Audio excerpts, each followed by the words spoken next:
My name's Terry Harding, and I'm the City Project Manager for Infill Compatibility Standards.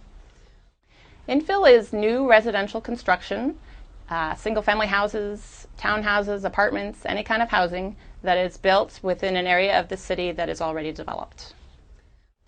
Infill Compatibility Standards was initiated by the Planning Commission in November of 2007, and they established a task team made up of 22 community members. 16 of them are from neighborhood associations, and the remaining 6 are developers, designers, and advocates for affordable housing. The goal of the task team is to adopt land use code requirements and processes that prevent the negative impacts of infill development on neighborhoods and allow housing that enhances the positive characteristics of neighborhoods. So next you'll hear from some of our task team members. We have 3 main committees working on the issues, and you'll hear from Sue Pritchard from the Single Dwelling Infill Committee, Gordon Anslow from the Multi-Dwelling Infill Committee, and Marilyn Moore from the Subdivisions and Edge Development Committee. My name is Sue Pritchard, and I'm in the Amazon neighborhood. I got interested in the Infill project because I looked around my own neighborhood and saw things happening that I didn't think were particularly positive. Because we're very close to the University of Oregon and because the student population has grown so much over the last several years, we're really impacted by increased student residents in the neighborhood. And as a neighborhood that used to be just single-family homes, small little houses with a couple and maybe a couple of children in, and now those same homes are occupied by, in some cases, 4, 6, or 7 students. So that had an effect on our neighborhood, and it piqued my interest. My name is Gordon Anslow, and I am one of the 2 co-chairs of the Infill Compatibility Standards Task Team. I was asked to represent the interests of the so-called development community, which includes people that design and build buildings. And I'm also, though, a longtime resident of Southeast Eugene, and I feel I also represent the interests of a neighbor as well.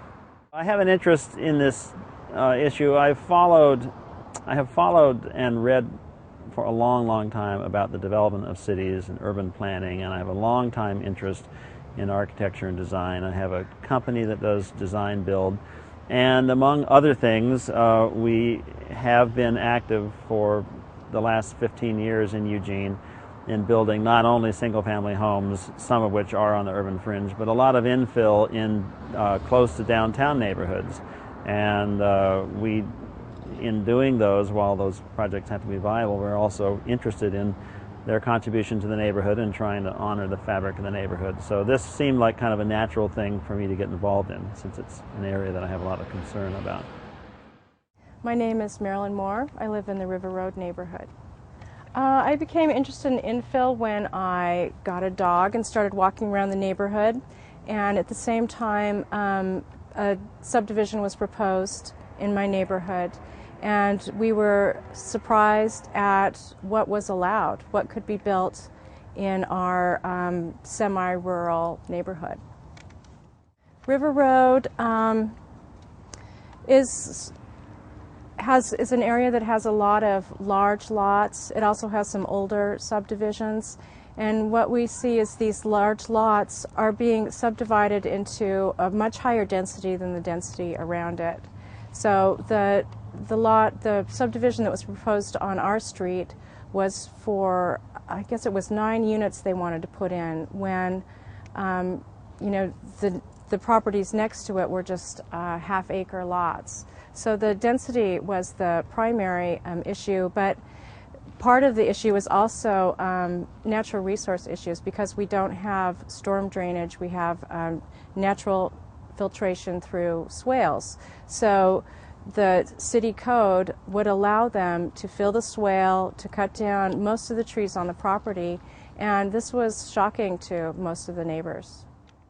I'm on the Single Family Development Subcommittee, and we're looking at issues related to R1 single-family neighborhoods, things such as secondary dwelling units, alley access lots, flag lots, parking issues, the things that really affect people who live in family neighborhoods. Our neighborhood is so close to the university that it has become the neighborhood of choice for a lot of students who don't want to live in the dorms anymore.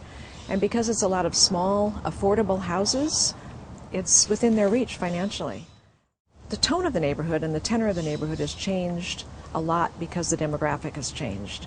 So instead of small families, we're now seeing a lot of larger student populations. That has an impact on maintenance sometimes. There are certainly behavioral issues that follow that kind of change in demographics. So those are the issues that we're looking at, and that's how our neighborhood is affected. I'm part of the multifamily subcommittee, which we refer to as Multi-D. And the Multi-D subcommittee deals with issues that surround, strangely enough, multifamily development, which is really which is defined as anything as a threeplex and up. 1 and 2 family are kind of lumped together as one class, but multifamily is anything you're building that has 3 or more units. And in practice, there are a lot of those getting built in this neighborhood that we're standing in right now. But there are zones that allow them to be built, R3 and R4 zones particularly, scattered around the town in different areas. The Multi-D subcommittee has a lot of stuff on its plate, as do the other committees. Among the things that we have already dealt with to some degree are issues of parking, and parking specifically was part of the MICAP process, the minor code amendments process. So partly we're responding to MICAP. Also, building heights are an issue that are of particular importance to both West University neighborhood and SUNA, South University neighborhood. There's some stuff coming in from Jefferson West Side neighborhood regarding R2 area overlays. And there are a number of other topics that we have kind of in the hopper that as we move forward, we're hoping to address them.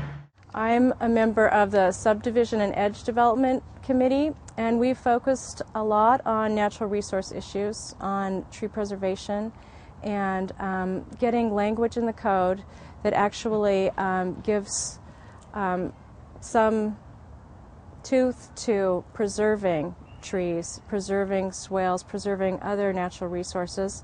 We've also focused on cluster subdivisions as a way to achieve density and retain open space.